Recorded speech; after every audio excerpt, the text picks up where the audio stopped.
All right, let's talk about something that's way more than just another hardware upgrade. We're looking at a piece of tech that could fundamentally change what you can do at your desk. This is NVIDIA's GeForce RTX 5090, and it's been built from the ground up for a whole new era of artificial intelligence. So that really brings up the big question, right? The question that kind of frames this whole conversation. What does the next big leap for AI on your own computer actually look like? Well, it looks a lot like the RTX 5090. I mean, this is the answer. And yeah, don't get me wrong, it's going to be an absolute monster for gaming, but that's not the whole story. It's been engineered for something new, to power this new wave of consumer AI right from your home. So let's dive right in. We're going to break down just why this GPU is being called an AI powerhouse. It's really a specialized tool designed for a totally new kind of creative work.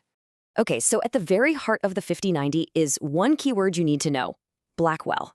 That's the name of its brand new architecture. Think of it like the master blueprint for the entire chip. And this design completely redefines computational efficiency, making it incredible at both AI number crunching and breathtaking graphics. But here's the thing, Blackwell didn't just appear out of nowhere. To really get why the 5090 is such a big deal, we kind of have to look back at how we got here. It's been quite a journey. You can really see the story right here. It all started with Ampere, which brought us the third-gen tensor cores. Those are the specialized parts of the GPU that do all the heavy lifting for AI. Then came Ada Lovelace, which took those cores and made them way more efficient. And now we have the breakthrough, Blackwell, with these super powerful 5th-gen tensor cores and 4th-gen RT cores for unbelievably realistic graphics. You can see how each generation built on the last. Okay, so now let's pop the hood and get a little more technical. We're going to break down the specific pieces inside this Blackwell architecture that are really driving this insane performance leap. So the biggest change here is the focus of these new tensor cores. See, the last generation was all about efficiency. These new 5th-gen cores, though, they are built for pure power in something called AI inference. Now, inference is just the fancy word for when you actually use an AI model. You know, like telling an AI to generate an image for you. Blackwell is designed to make that process ridiculously fast. It's also way better at handling something called sparsity, which is a clever way of saying it can run optimized AI models that are smaller and more efficient. And you know what? It's a really similar story with the ray tracing cores, the parts responsible for that hyper-realistic lighting in games. The new 4th-gen cores in Blackwell are obsessed with two things: efficiency and concurrency.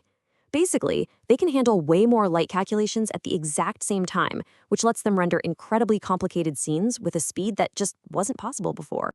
Of course, having all these powerful new cores is great, but they're hungry. They need data, and they need it fast. And that's where this memory revolution comes in. The RTX 5090 is one of the very first cards to adopt the new GDDR7 memory standard. To put it simply, it's like going from a 2-lane road to a 10-lane superhighway for data. It just feeds those cores everything they need, which gets rid of any performance bottlenecks. Okay, that's enough of the technical deep dive. Theory is great, but let's talk about what all this actually means in the real world. What do these upgrades really do for you? Let's start with a really big number: 32 gigabytes. That is how much of that wicked fast GDDR7 video memory, or VRAM, is crammed into the RTX 590. So why is that a big deal? Well, because AI models have to live inside that VRAM. The more you have, the bigger and more complex the models you can run right on your own machine.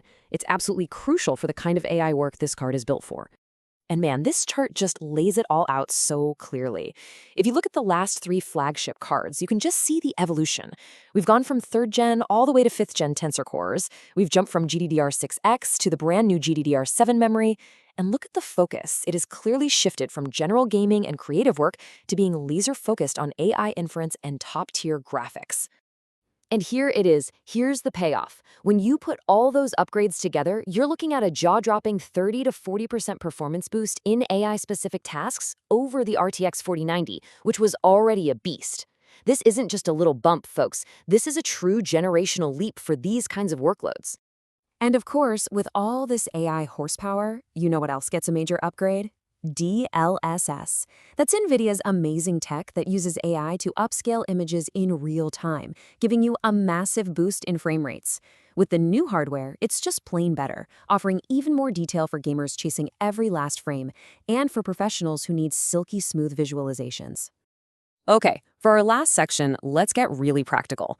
This thing is an incredibly powerful GPU, we know that, but it's also a very specialized tool. So the big question is, who is this actually for? Let's figure that out. So here's the bottom line.